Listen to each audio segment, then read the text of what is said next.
بسم اللہ الرحمن الرحیم۔ تفسیر ہدایت القرآن جلد 1 سورۃ آل عمران، ریکارڈنگ نمبر 4، صفحہ نمبر 399۔ الم تر الی الذین اوتوا نصیبا من الکتاب یدعون الی کتاب اللہ لیحکم بینہم ثم یتولی فریق منہم وہم معرضون۔ آیت پاک کا ترجمہ سماعت کیجیے۔ الم تر الی الذین اوتوا نصیبا من الکتاب، کیا نہیں دیکھا آپ نے ان لوگوں کو جو دیے گئے ہیں ایک حصہ آسمانی کتاب کا، یدعون الی کتاب اللہ لیحکم بینہم، بلائے جاتے ہیں وہ کتاب کی طرف اللہ کی تاکہ فیصلہ کرے وہ ان کے درمیان۔ ثم یتولی فریق منہم وہم معرضون، پھر منہ پھیرتی ہے ایک جماعت ان میں سے اور وہ تغافل برتنے والے ہیں۔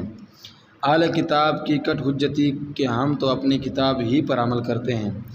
یہود و نصارہ یہ بھی کہیں گے کہ ہم قرآن کو اس لیے نہیں مانتے کہ وہ ہمارے انبیاء پر نازل نہیں ہوا، ہم تو اپنی کتاب ہی پر عمل کرتے ہیں۔ ان کا جواب دیتے ہیں کہ تم اپنی کتاب پر بھی کہاں عمل کرتے ہو؟ تمہاری کتاب تورات کا اکثر حصہ جو تم نے ضائع کر دیا، اس میں ہیر پھیر کر دیا، اور جو حصہ باقی رہ گیا اس پر عمل کرنے کی تم کو نبی صلی اللہ علیہ وسلم نے دعوت دی تو تم نے کنی کاٹی، رجم کی آیت چھپائی، پھر تم کس منہ سے دعویٰ کرتے ہو کہ ہم اپنی کتاب پر عمل کرتے ہیں؟ سنگساری کا وہ واقعہ جس میں یہود نے آیت رجم چھپائی تھی، حالانکہ وہ تورات میں باقی ماندہ اللہ کا حکم تھا۔ اس کی تفصیل یہ ہے کہ خیبر کے ایک یہودی اور یہودیہ نے زنا کیا، پھر ان میں سزا دینے کے بارے میں اختلاف ہوا، کیونکہ وہ لوگ شریف کو کچھ سزا دیتے تھے اور وضیع کو کچھ۔ یہ زانی اور زانیہ بڑے لوگ تھے یا معمولی، اس میں اختلاف ہوا تو وہ یہ خیال کر کے نبی صلی اللہ علیہ وسلم کی شریعت میں سہولت ہے مقدمہ لے کر آپ کے پاس آئے۔ آپ نے پوچھا تمہاری شریعت میں زنا کی کیا سزا ہے؟ انہوں نے کہا ہماری شریعت میں زانی اور زانیہ کا منہ کالا کر کے ان کی تشہیر کی جاتی ہے۔ آپ صلی اللہ علیہ وسلم نے فرمایا تورات لاؤ، چنانچہ تورات لائی گئی۔ عبداللہ بن سوریہ نے پڑھنا شروع کیا، وہ آیت رجم کو چھوڑ گیا۔ حضرت عبداللہ بن سلام رضی اللہ عنہ نے چوری پکڑی کہ آیت رجم کیوں چھوڑی ہے؟ اس نے کہا ہم نے اس حکم میں تبدیلی کر دی ہے۔ پس آپ صلی اللہ علیہ وسلم نے دونوں کو رجم کرنے کا حکم دیا اور فرمایا میں پہلا وہ شخص ہوں جس نے اس حکم کو زندہ کیا جس کو تم نے مار دیا تھا۔ اس واقعے سے یہ بات صاف معلوم ہوتی ہے کہ نبی صلی اللہ علیہ وسلم نے ان کو ان کی شریعت کے مطابق رجم کیا تھا، اسلامی شریعت کے مطابق رجم نہیں کیا تھا۔ آیت پاک، کیا آپ نے ان لوگوں کو دیکھا نہیں جو آسمانی کتاب کا ایک حصہ دیے گئے ہیں، یعنی تھوڑا بہت حصہ تورات و انجیل وغیرہ کا، جو ان کی تعریفات لفظی و معنوی سے بچا کر رہ گیا؟ فوائد شیخ الہند، وہ اللہ کی کتاب کی طرف بلائے جاتے ہیں تاکہ وہ یعنی نبی صلی اللہ علیہ وسلم ان کے درمیان فیصلہ کریں، تو ان کا ایک گروہ روگردانی کرتے ہوئے کنی کاٹتا ہے۔ بسم اللہ الرحمن الرحیم۔ ذالک بانہم قالوا لن تمسنا النار الا ایاما معدودات وغرهم فی دینہم ما كانوا یفترون فکیف اذا جمعناہم لیوم لا ریب فیہ ووفیت کل نفس ما کسبت وہم لا یظلمون۔ آیت مبارکہ کا لفظی ترجمہ سماعت کیجیے۔ ذالک بانہم قالوا لن تمسنا النار الا ایاما معدودات، یہ بات کٹ حجتی بہی وجہ ہے کہ انہوں نے کہا ہرگز نہیں چھوئے گی ہمیں دوزخ کی آگ مگر دنوں گنتی کے۔ وغرهم فی دینہم ما كانوا یفترون، اور دھوکہ دیا ان کو ان کے دین میں اس چیز نے جو تھے وہ گھڑتے۔ فکیف اذا جمعناہم لیوم لا ریب فیہ، پس کیا حال ہوگا جب جمع کریں گے ہم ان کو ایک ایسے دن میں کوئی شک نہیں اس میں۔ ووفیت کل نفس ما کسبت وہم لا یظلمون، اور پورا چکایا جائے گا ہر شخص جو کمایا اس نے، اور وہ ظلم نہیں کیے جائیں گے۔ یہود و نصارہ کی جسارت کی وجہ اور اس کی سزا۔ اہل کتاب کی مذکورہ جسارت کی وجہ ان کا سزا کی طرف سے بے خوف ہو جانا ہے۔ ان کے بڑے ایک جھوٹ بات کہہ گئے کہ ہمیں گنتی کے چند روز سے زیادہ عذاب نہ ہوگا۔ اس طرح کی اور بھی بہت سی باتیں انہوں نے گھڑ رکھی ہیں کہ ہم تو اللہ کی اولاد اور چہیتے ہیں، ہم انبیاء کی اولاد ہیں۔ اللہ نے یعقوب علیہ السلام سے عہد کیا کہ ان کی اولاد کو سزا نہیں دیں گے، بلکہ یوں ہی برائے نام قسم کھولنے کو سزا دیں گے۔ اور نصارہ نے تو کفارہ کا عقیدہ چلا کر گناہوں کا سارا حساب ہی بے باک کر دیا ہے۔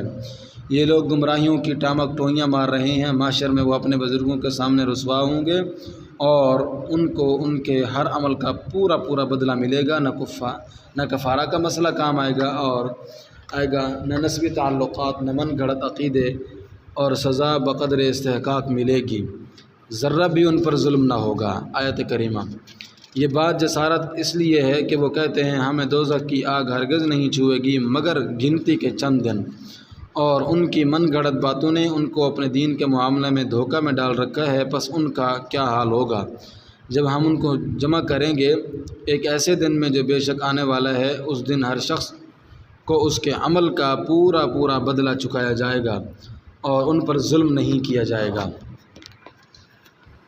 بسم اللہ الرحمن الرحیم۔ قل اللہم مالک الملک تؤتی الملک من تشاء وتنزع الملک ممن تشاء وتعز من تشاء وتذل من تشاء بیدک الخیر انک علی کل شیء قدیر۔ آیت کریمہ کا لفظی ترجمہ سماعت کیجیے۔ قل اللہم مالک الملک تؤتی الملک من تشاء وتنزع الملک ممن تشاء وتعز من تشاء وتذل من تشاء۔ آپ کہیں اے اللہ، اے ملک کے مالک، آپ دیتے ہیں حکومت جسے چاہتے ہیں اور لے لیتے ہیں حکومت جس سے چاہتے ہیں، اور عزت بخشتے ہیں جسے چاہتے ہیں اور رسوا کرتے ہیں جسے چاہتے ہیں۔ بیدک الخیر انک علی کل شیء قدیر، آپ کے ہاتھ میں ہر خیر ہے، بے شک آپ ہر چیز پر قادر ہیں۔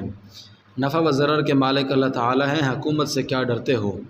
وفد نجران کے رئیس ابو حارثہ بن علقمہ نے اپنے بھائی کرز سے کہا تھا کہ اگر ہم محمد صلی اللہ علیہ وسلم پر ایمان لے آئیں تو روم کے بادشاہ جو ہماری عزت کرتے ہیں اور ہمیں مال و زر سے نوازتے ہیں، یہ سب عنایات بند کر دیں گے۔ اس کے جواب مناجات کی صورت میں دیا ہے کہ روم کی حکومت سے کیا ڈرتے ہو؟ نفع و ضرر کے مالک اللہ تعالی ہیں، روم کے بادشاہ نہیں، حکومت اللہ کی ہے، وہ جسے چاہتے ہیں حکومت سے نوازتے ہیں اور جس سے چاہتے ہیں حکومت چھین لیتے ہیں، جسے چاہتے ہیں عزت کا تاج پہناتے ہیں اور جسے چاہتے ہیں ذلت سے ہمکنار کرتے ہیں۔ نفع و ضرر کے وہی مالک ہیں اور وہ ہر چیز پر پوری قدرت رکھنے والے ہیں۔ پھر تم حکومت روم کی دی ہوئی عزت پر کیوں مفتون دل دادا ہو؟ مارو گولی اس کو اور ایمان لاؤ۔ تنبیہ: بیدک الخیر میں وہ شر چھوڑ دیا، خیر و شر کے خالق اللہ تعالی ہی ہیں، مگر چونکہ مناجات ہے اور مدح و ثنا کا موقع ہے اس لیے شرک کا تذکرہ مناسب نہیں، شر کا تذکرہ مناسب نہیں۔ فہم سامع پر اعتماد کر کے اس کو حذف کر دیا، چونکہ پہلے متقابلات آئے ہیں اس لیے سامع اس متقابل کو سمجھ لے گا۔ آیت پاک: کہو اے اللہ، اے حکومت کے مالک، آپ جسے چاہتے ہیں حکومت عطا فرماتے ہیں اور جس سے چاہتے ہیں لے لیتے ہیں اور جسے چاہتے ہیں عزت عطا فرماتے ہیں اور جس کو چاہتے ہیں رسوا کرتے ہیں۔ ہر خوبی آپ ہی کے ہاتھ میں ہے، بے شک آپ ہر چیز پر پوری قدرت رکھنے والے ہیں۔ بسم اللہ الرحمن الرحیم۔ تولج اللیل فی النہار وتولج النہار فی اللیل وتخرج الحی من المیت وتخرج المیت من الحی وترزق من تشاء بغیر حساب۔ آیت کریمہ کا ترجمہ سماعت کیجیے۔ تولج اللیل فی النہار وتولج النہار فی اللیل وتخرج الحی من المیت وتخرج المیت من الحی۔ داخل کرتے ہیں آپ رات کو دن میں اور داخل کرتے ہیں آپ دن کو رات میں، اور نکالتے ہیں آپ جاندار کو بے جان سے اور نکالتے ہیں آپ بے جان کو جاندار سے۔ وترزق من تشاء بغیر حساب، اور روزی دیتے ہیں آپ جس کو چاہتے ہیں بے شمار۔ پانسا پلٹے گا، اللہ تعالی حالات بدلتے ہیں۔ اب ایک سوال کا جواب ہے اور مناجات ہی کی صورت میں ہے۔ سوال یہ ہے کہ جب ہزاروں سال سے نبوت بنی اسرائیل میں چلی آ رہی ہے، وہ علوم الہی سے واقف ہیں، پھر آخری رسول ان میں کیوں مبعوث نہیں کیے؟ عرب کے ان پڑھ جن کو علوم الہی سے کوئی واسطہ نہیں، ان کو اس اعزاز سے کیوں سرفراز کیا گیا؟ اس کے جواب بھی مناجات کی صورت میں دیا ہے کہ پانسا پلٹتا ہے، اللہ تعالی حالات بدلتے ہیں، کیا تم غور نہیں کرتے؟ اللہ تعالی رات کو گھٹا کر دن کو بڑھا دیتے ہیں، اس کے برعکس بھی کرتے ہیں، اور آدمی سے نطفہ اور نطفہ سے آدمی اور بیضہ سے مرغی، مرغی سے بیضہ نکالتے ہیں۔ جاہل کو عالم، عالم کو جاہل، کامل کو ناقص، ناقص کو کامل کرنا اللہ کی قدرت میں ہے۔ پس اہل کتاب کا یہ خیال کہ جو بزرگی ہم میں تھی وہ ہمیشہ ہم میں رہے گی، یہ غلط خیال ہے۔ وہ اللہ کی قدرت سے غافل ہیں۔ سلطنت، عزت اور نبوت اللہ کے اختیار میں ہے، وہ جس کو چاہتے ہیں حصی اور معنوی رزق بے حساب دیتے ہیں۔ ایک وقت تھا کہ یہ فضیلت بنی اسرائیل کو حاصل تھی، اب یہ فضیلت بنی اسماعیل کے حوالے کی جا رہی ہے، اور جاہلوں کو عالم کر دینا ان کے لیے کچھ بھی مشکل نہیں۔ وہ امیوں کو بنی اسرائیل سے بھی زیادہ علوم عطا فرمائیں گے۔ آیت پاک الہی آپ رات کو دن میں داخل کرتے ہیں اور دن کو رات میں داخل کرتے ہیں اور جاندار کو بے جان سے نکالتے ہیں اور بے جان کو جاندار سے نکالتے ہیں اور آپ جسے چاہتے ہیں بے حساب روزی عنایت فرماتے ہیں۔ بسم اللہ الرحمن الرحیم لا يتخذ المؤمنون الكافرین اولیاء من دون المؤمنین ومن يفعل ذلك فليس من الله في شيء الا ان تتقوا منهم تقاه ويحذركم الله نفسه والى الله المصير۔ آیت کریمہ کا لفظی ترجمہ سماعت کیجیے۔ لا يتخذ المؤمنون الکافرین، نہ بنائے مومنین منکرین کو اولیاء دوست من دون المؤمنین ور مومنین کے۔ ومن يفعل ذلك فليس، جو کرے گا یہ تو نہیں ہے وہ من اللہ فی شیء الا ان تتقوا منهم تقا، اللہ سے کسی چیز میں مگر یہ کہ ڈرو تم ان سے کچھ ڈرنا۔ ويحذركم اللہ نفسه والى الله المصير، اور چوکنا کرتے ہیں تم کو اللہ تعالیٰ اپنی ذات سے اور اللہ کی طرف لوٹنا ہے۔ مختصر ترکیب، لا يتخذ فعل نہیں ہے ملانے کے لیے ذال کو کسرہ دیا ہے۔ جب وہ ہم سے قریب نہیں آتے تو ہم ان کے قریب کیوں جائیں؟ وفد نجران تعصب بے خاطر فداری کا شکار تھا، بنی اسماعیل کے رسول کو ماننے کے لیے تیار نہیں تھا۔ بنی اسرائیل گائے جا رہا تھا، اس لیے ضروری ہوا کہ ان کو ترکی بترکی جواب دیا جائے۔ چنانچہ حکم دیتے ہیں کہ مسلمان ہی سے مودت قلبی دوستی کا تعلق رکھیں، دوسروں سے ایسا تعلق نہ رکھیں ورنہ سخت سزا پائیں گے۔ ان کا اللہ سے کچھ تعلق باقی نہیں رہے گا، البتہ ضرر سے بچنے کے لیے مدارات رکھ رکھاؤ کا تعلق رکھ سکتے ہیں، مگر موالات کا تعلق ہرگز جائز نہیں۔ جو ایسا تعلق رکھے گا اس کو سخت سزا ملے گی۔ اللہ تعالیٰ ایسے لوگوں کو اپنی ذات سے ڈراتے ہیں، لوٹ کر سب کو جانا اللہ ہی کے پاس ہے۔ غیر مسلموں سے 4 طرح کے تعلقات۔ نمبر 1، موالات مودت یعنی دلی دوستی کا تعلق، یہ کسی حال میں کسی مقصد سے بھی جائز نہیں، کیونکہ دلی دوستی رنگ لاتی ہے اور نتیجہ ہمیشہ ارذل کے تابع ہوتا ہے، اس لیے دینی ضرر کا اندیشہ ہے اور دین کی حفاظت ضروری ہے، اس لیے اس قسم کا تعلق ممنوع ہے۔ نمبر 2، مدارات یعنی رکھ رکھاؤ کا تعلق، ظاہری خوش اخلاقی کا تعلق، یہ تعلق 3 حالتوں میں جائز ہے: دفع ضرر کے واسطے، کافر کی دینی مصلحت کے واسطے یعنی ان کی ہدایت کی توقع سے، اور اکرام ضیف کے واسطے، کوئی غیر مسلم مہمان آئے تو ان کی خاطرداری کی جائے۔